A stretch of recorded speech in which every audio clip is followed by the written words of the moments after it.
Terminator 2 is one of the most iconic movies of all time, partially because it has one of the coolest villains of all time, the T-1000. A Terminator composed of liquid metal capable of changing its shape into anything, including people. However, this was only made possible due to the recent invention of CGI. Creating this character using practical effects was thought to be impossible, but is that really true?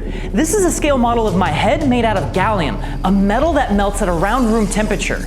By reversing the footage of it melting, I think it might be possible to achieve the liquid Terminator effect without using CGI. Or at least that's the idea. How hard can it be?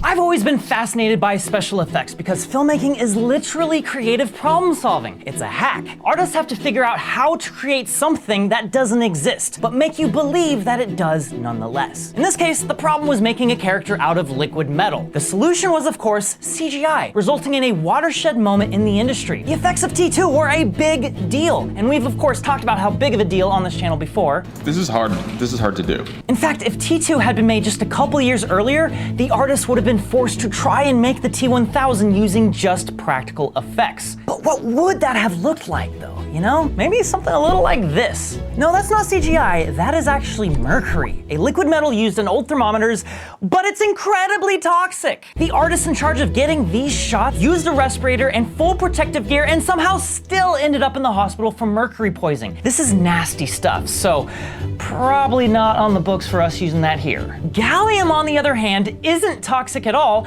and also melts at just 85 degrees. Just don't let it touch aluminum. What?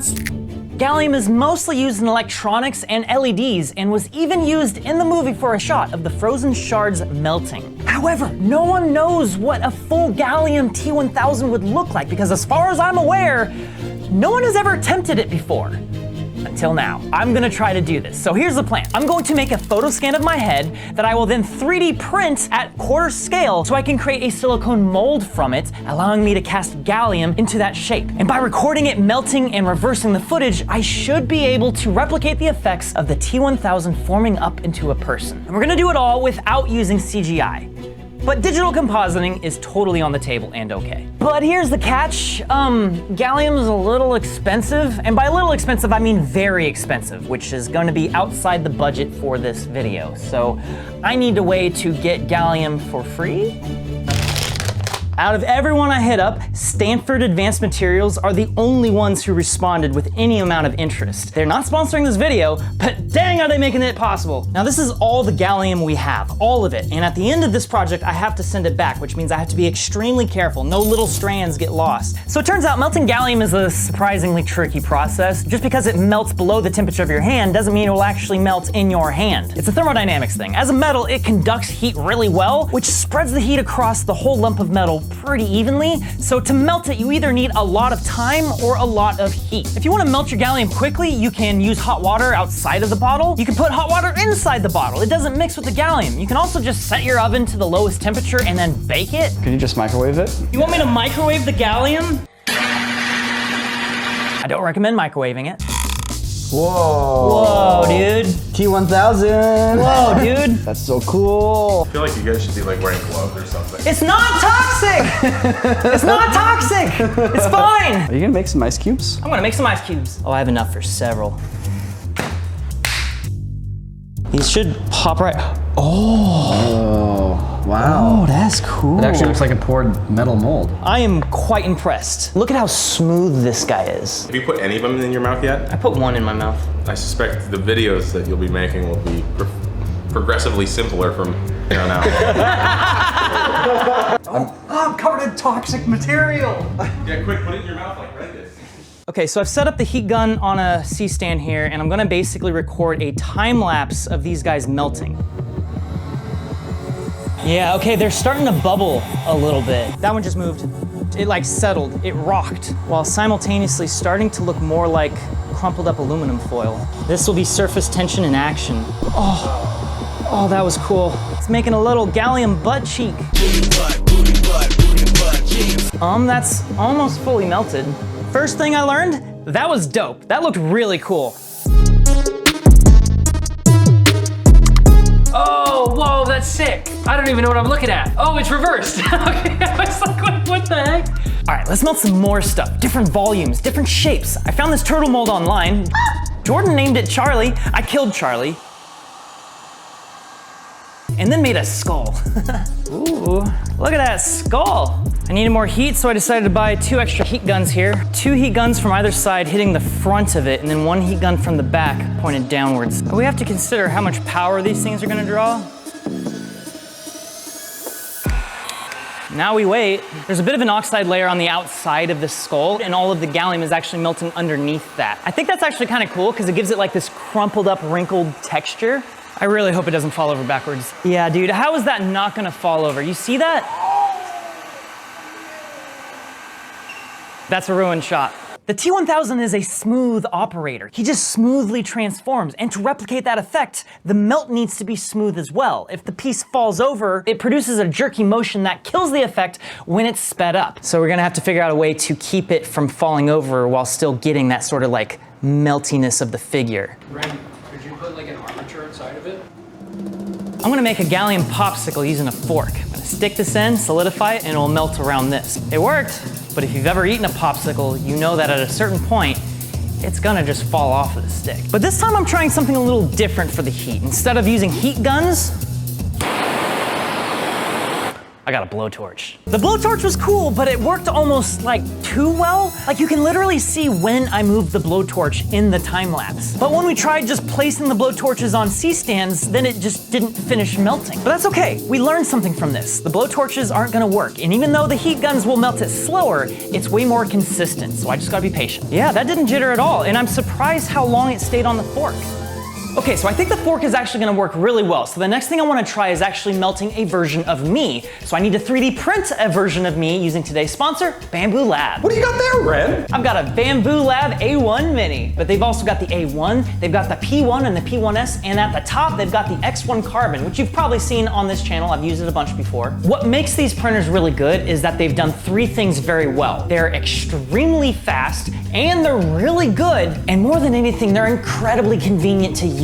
Bamboo has an app that allows you to not only connect to the printer and see all the settings in real time and the webcam view, they've also got a catalog of models called Maker World. You can literally browse a bunch of different 3D models, pick one that you think is interesting. That's kind of cool. I can literally say, prepare to print A1 Mini, and I can hit start print. Bamboo also sells a bunch of different types of filaments and different colors, and using the AMS, you can actually select between 4 different filaments, either one at a time or all in the same print. So if you're wanting to get into 3D printing, or maybe you used to be into 3D printing and want to get back into it, now is probably the best time ever, because they're running a Black Friday deal that's already started and will go through December. There's plenty of time. This printer right here is $200. I'm not even a part of this ad, and I think you should buy it. We've got a link in the description if you want to check it out. It's 3D printing is so much fun. Get into it. Make yourself a finger. Now I guess I just got to print my head and make a mold out of it. Now, to turn this into gallium, I need to first make a rubber mold out of this. It's notoriously tricky and can take years to master, so naturally, this is my first time trying to do that. You know, I've seen Adam Savage do this, I've seen the other YouTubers do this. You take some foam board here, you cut it to shape. Basically, I'm gonna make a little bowl. I'm gonna put this little guy in the bowl, glue it down. So now I need to fill it with some silicone. I got some stuff here from Let's Resin. These are equal parts where I mix half of this and half of that, and it combines into something that will solidify into a silicone mold. Here we go. Oh my God, there's so many bubbles in that. They say to get rid of all the air bubbles, you pour very slowly and from very high.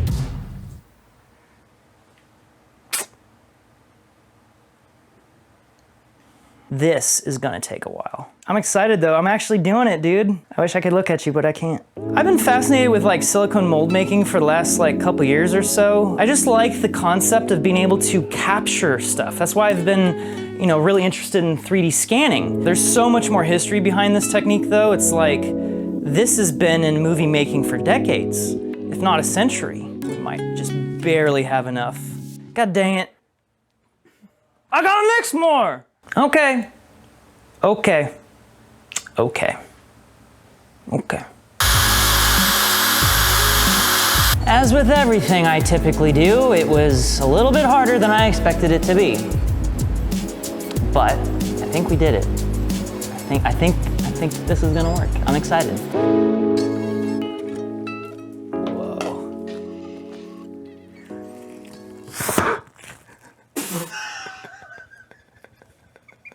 All right, now for the demolding process here, where I gotta actually remove the thing from the thing. I'm also gonna cut with like a little bit of unevenness to kind of create a little bit of registration so that when I put the mold back together, it lines up.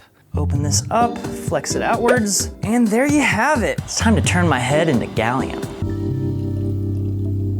I'm now realizing I don't think this is going to solidify unless we put it in the fridge, even if I leave it out all night here. Oh no. We're getting a hard leak here, dude. Oh, this is not a good situation. Stop it. Stop it. Stop it. I'm just gonna remove all of the gallium. I gotta seal this leak. I got a little bit of silicone sealant. I'm just literally just gonna go over the top of that. With this sealed, we still need to find some sort of way to clamp this with a lot of rigidity. We're gonna take this upstairs and put it in the fridge. And last but not least, I'm gonna put a fork in it. All right, I think that'll work. I think that'll work. Oh no. What? Oh no! Okay, maybe I can freeze the leak with an ice cube. It's Jank City in this video. That's what we signed up for. The ice like froze the leak here. Do you know what I see in the middle already? I saw layer lines. Oh my God. That's so cool. That's cool. Is it on a fork? Yeah. Oh. Whoa! It's like Thor's hammer. Yeah. That's so cool. Is that a lick line from you, dude? No? Why would you think that? No! Wait, that's metal? Yeah. So the idea is now that you melt this guy and then you reverse it. And then you're a Terminator. Exactly. Exactly. What? I just showed up. So I'm going back to trying the heat guns with the fork. We have yet to try that. It's getting so skinny. It looks like an alien now. Successful test. Ooh, by the way, if you want to print your own head, Bamboo actually just released a Make My Statue feature, which will create a model from a single picture. This feature just rolled out. It's pretty cool. I wish it came out a lot sooner because I would have used it on this video, but alas, it didn't exist then. It does now. You can check it out. I feel like I want to take this one step further and actually try to do a visual effects test with this. I like to think I inspired this whole video because I gave Wren a vial of gallium several years ago for his birthday. Jan, did you know that you actually inspired this video? Yeah, I did. Yeah, so I rotoed the metal out of the shot and I just put it into the shot that I'm in. Okay, It's like, okay. even though we're doing this effect practically, you know, we're not using CGI, I still believe that visual effects are on the table still. Sure. Well, I'm looking forward to seeing it as a full effect. I think this was the one I wore initially. So yeah, what should be the face that I do? So is it like a...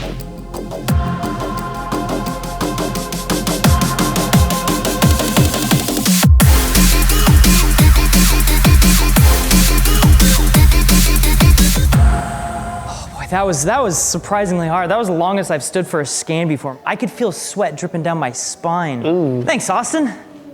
You got it. Hell yeah, we got a nice little scan of us. That's the first ever scan I got of you that you knew about.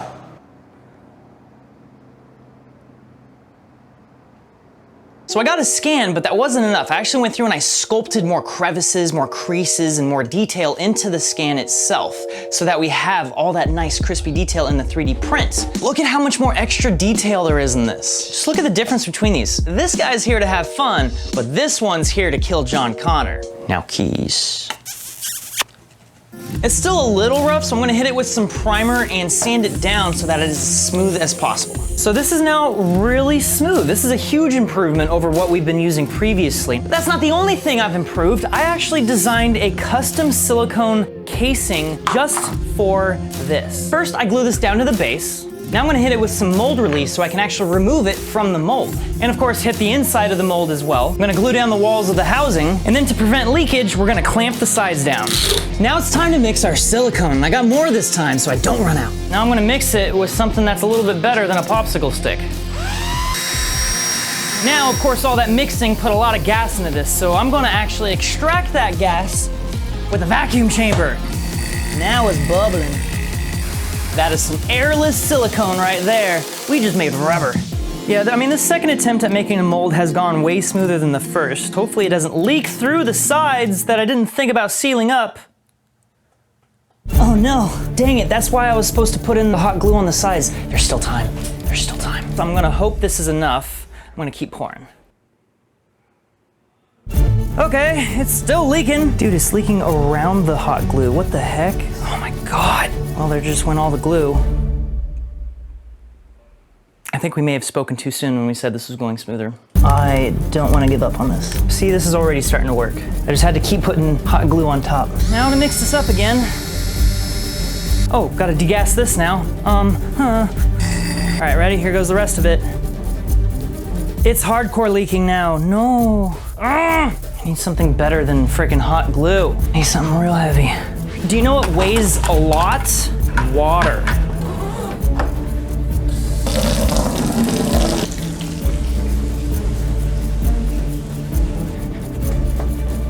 Shoot!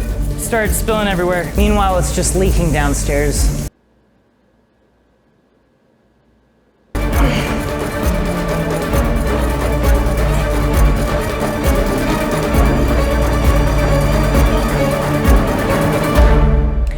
I think we're fine. I think we're fine.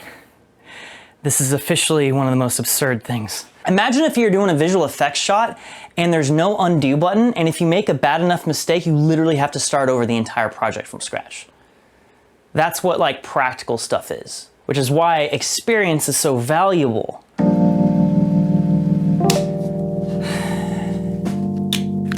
Cool. Oh man, it does not want to release from that chin. There we go, okay. Oh no, it's not cured on the head. Ooh. Oh man, it's goopy everywhere in here. What happened? What would have done that? Yeah, so this problem is called cure inhibition, and that happens anytime like a chemical interferes with the silicone's ability to cure, causing a goopy mess specifically where I need it to not be goopy. I wonder if the play here is to actually just wash this out with isopropyl alcohol. I don't want to say what I'm thinking on camera. God, it's still just as sticky. And it's like leaving a residue on my finger, so it will leave a residue on the gallium. I hate to say it, but I think this is toast. All that work. I'm like 95% certain that the thing that was causing the cure inhibition was actually this primer paint. So instead of doing this, I give it one more coat of this paint right here, which is acrylic based, and that should put a layer around the print here. I'm pretty optimistic about this one. This is not going to leak this time. I've sealed it up pretty well.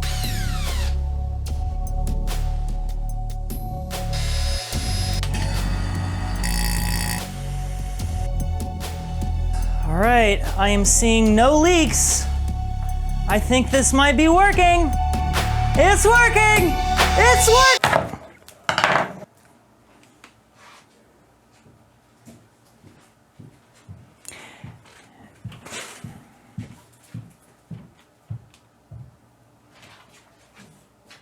Is it gooey? Oh, dude, that green paint just melted this stuff. This is so much worse. So much worse. I mean, look how gross this is. This is so ridiculous. Oh my God, come on.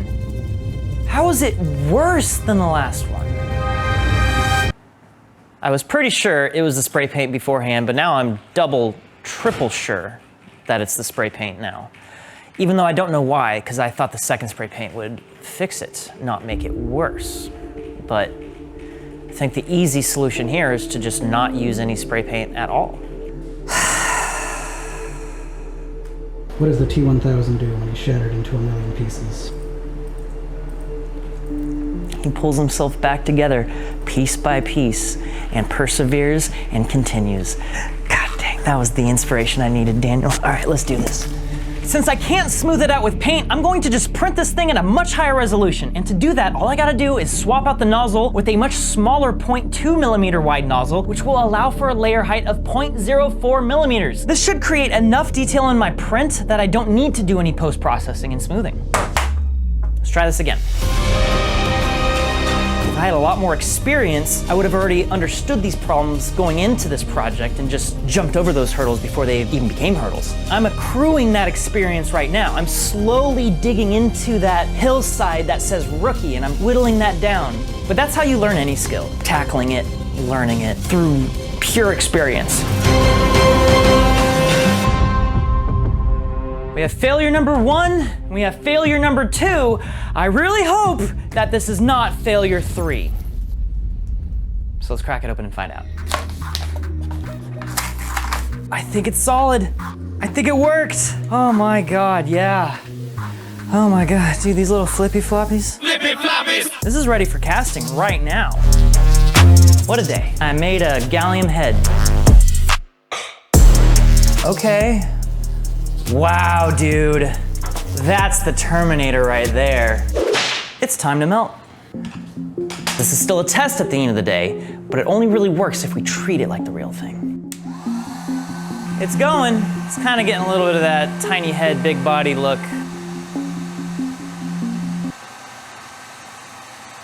Dude, look at that neck. Look at that neck. Look how tiny that neck is. Dude, look at that neck. No, seriously, it might fall off. Dude, look at that neck snap. Ah! Well, I think that was a success, more or less. Let's take a look. Here's the shot. Little lifeless, but I realized I could do like a mesh track on my body and apply that tracking to the statue. So I'm using this plugin called Lockdown, made by my buddy Chris. So with the lockdown applied, it looks like this. I mean, it's pretty subtle, but it makes a big difference. So for the final thing, I'm gonna amp it up a little bit more, add a little bit more motion to it, but I think this is gonna work. I'm excited about this. Okay, we're filming the actual short film. We're not just doing a test VFX shot. This is hopefully the final one. I'm applying everything I've learned over all the experiments we've done so far, but I don't know. I don't know how it's gonna turn out. There's always an element of chance. I'm a little worried maybe we'll blow a breaker because we got all these heat guns going. If the heat guns turn off or the lights go out, the shot is essentially ruined. So I hope that doesn't happen. I've tried to make precautions so that it doesn't, but you never know. Here we go.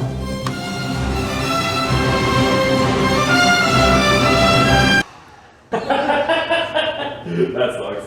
Dang, that's a ruined shot, I think. Where's the breaker for in here? Back in the bathroom. I'm gonna put it back right here. Cool, thank you. So this doesn't happen again. I need to distribute the load. Brandon, can I actually plug into your office? Okay. Nothing happened. Nothing happened.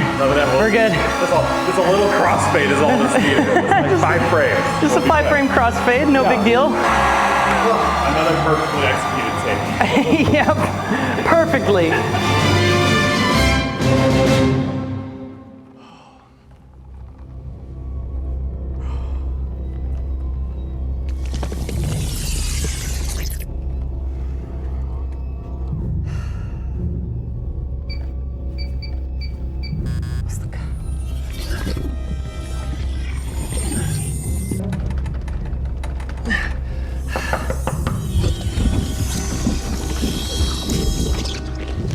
Got the code again. Is it 800 or is it 101?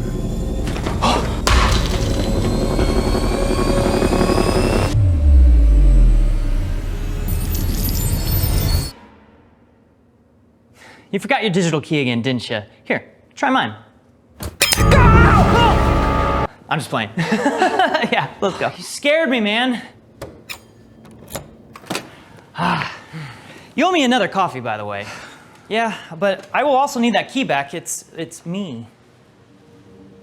So yeah, what'd you think? I'm pretty pleased with it. I think it actually ended up working pretty well. And yeah, in case you're wondering, the melt you're seeing in the video is the same one where the power went out. It actually ended up working perfectly. The lights went out, but so did the heat guns. So when they all went back on, it was like nothing happened. I didn't even need to do a cross frame. It was just a hard cut. You also may have noticed that there's some additional shots in the video that we didn't talk about at all yet. I made a gallium key by just 3D printing a random key I found on the internet and then making a mold out of that and casting the gallium in it. What's interesting about the key melt is that we actually melted it standing upright as opposed to sideways, so the drips didn't fall downwards.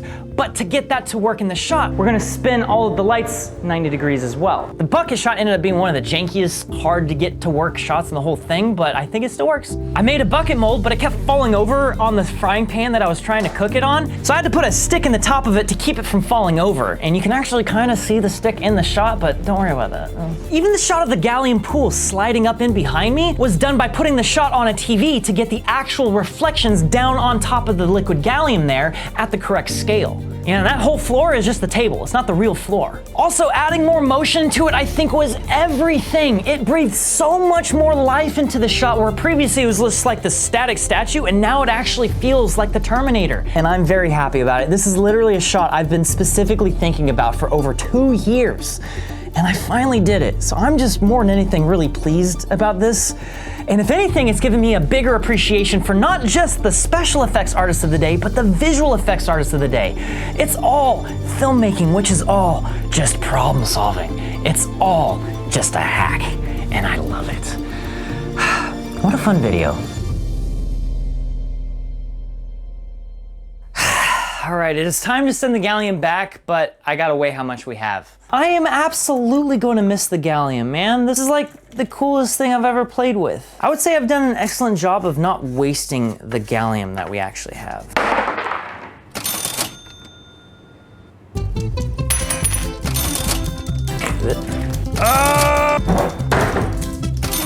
Oh no! No!